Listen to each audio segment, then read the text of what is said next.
আৰম্ভ হৈ গ'ল গ্ৰন্থৰ বতৰ। শীতৰ বতৰত ৰ'দৰ লৈ হাতত তুলি লওক প্ৰিয় গ্ৰন্থ। শীতৰ বতৰ মানেই গ্ৰন্থৰ উৎসৱ। প্ৰতি বছৰে গ্ৰন্থৰ উৎসৱলৈ আগ্ৰহেৰে বাট চাই ৰয় গ্ৰন্থপ্ৰেমীসকলে, আৰু সেই অপেক্ষাৰ অন্ত পৰিছে। খানাপাৰাত ভিৰ কৰিছেহি দেশ বিদেশৰ গ্ৰন্থ বিক্ৰেতাসকলে। খানাপাৰাত আৰম্ভ হৈ গ'ল অসম গ্ৰন্থমেলা। দেশ বিদেশৰ 118টা প্ৰকাশন গোষ্ঠীৰ অংশগ্ৰহণ গ্ৰন্থমেলাত। শিশু কিশোৰ কিশোৰীৰ উপযোগী গ্ৰন্থ উপলব্ধ গ্ৰন্থমেলাত। আজিৰে পৰা 7 জানুৱাৰীলৈ 12 দিনীয়া গ্ৰন্থ উৎসৱ খানাপাৰাত। পূৰ্বতকৈ অধিক গ্ৰন্থৰ বিক্ৰীৰে অভিলেখ গঢ়াৰ সংকল্প খানাপাৰাত।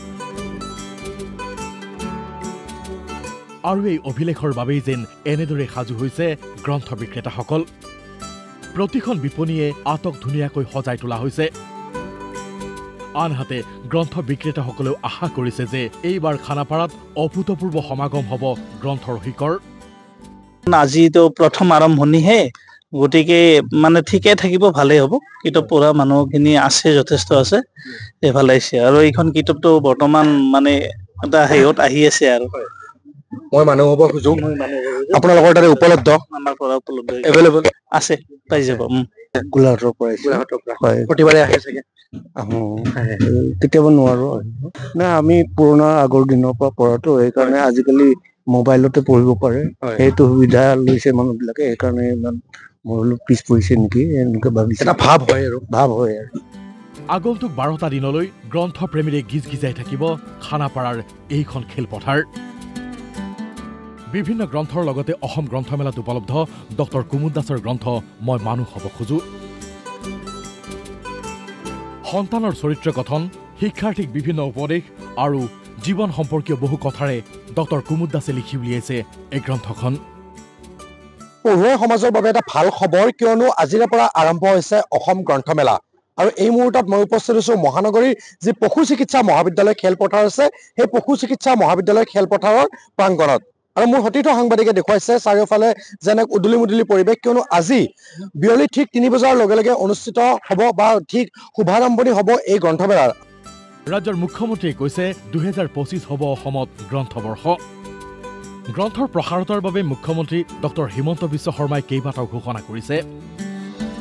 আনহাতে মুখ্যমন্ত্ৰীৰ এই ঘোষণাক যেন আক্ষৰিকভাৱে সফল কৰি তুলিবলৈ অসম সাহিত্য সভায়ো বিশেষভাৱে গুৰুত্ব বহন কৰিছে। কিয়নো অসম সাহিত্য সভাৰ পাঠশালা অধিৱেশনত নাথাকে বাণিজ্য মেলা। কেৱল গ্ৰন্থ আৰু সাহিত্যৰ আলোচনা হ'ব অসম সাহিত্য সভাৰ পাঠশালা অধিৱেশনত।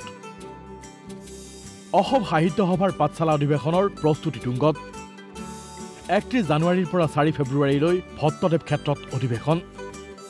পাঠশালা অধিৱেশনত সৰ্বাধিক গ্ৰন্থ বিক্ৰীৰ লক্ষ্য আদৰণি সমিতিৰ। সৰ্বাধিক গ্ৰন্থ বিক্ৰীৰ বাবে পদক্ষেপ ল'বলৈ সাজু মন্ত্ৰী ৰঞ্জিত দাস। আৰু এনেদৰে বৰ্তমান পাঠশালাতো চলিছে প্ৰস্তুতি। ৰাজ্যৰ বিভিন্ন প্ৰান্তৰ পৰা অহা সাহিত্য মোদীক আদৰিবলৈ পাঠশালা এতিয়া সম্পূৰ্ণৰূপে সাজু।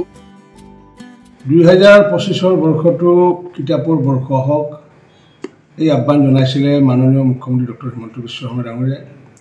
আৰু তেখেতৰ আহ্বানক আমি সঁহাৰি জনাই আজি অসম সাহিত্য সভাৰ 77তম যি পাঠশালা বজালিত যি অধিৱেশন অনুষ্ঠিত হ'ব, সেই অধিৱেশনতে আমি সাকাৰ ৰূপ দিয়াৰ কাৰণে প্ৰচেষ্টা চলাইছোঁ। যাৰ বাবে আজি আমি যাতে সাহিত্য সভাৰ গ্ৰন্থমেলাত যাতে অধিক গ্ৰন্থ যাতে বিক্ৰী কৰিব পাৰোঁ, তাৰ কাৰণে আমি বৰপেটা বজালি জিলাৰ দাঁতিকাষৰীয়া যিমানবোৰ মহাবিদ্যালয় আছিল, মহাবিদ্যালয়ৰ অধ্যক্ষসকলক আৰু গ্ৰন্থাগাৰিকসকলক লৈ এখন সভা আমি অনুষ্ঠিত কৰিছিলোঁ।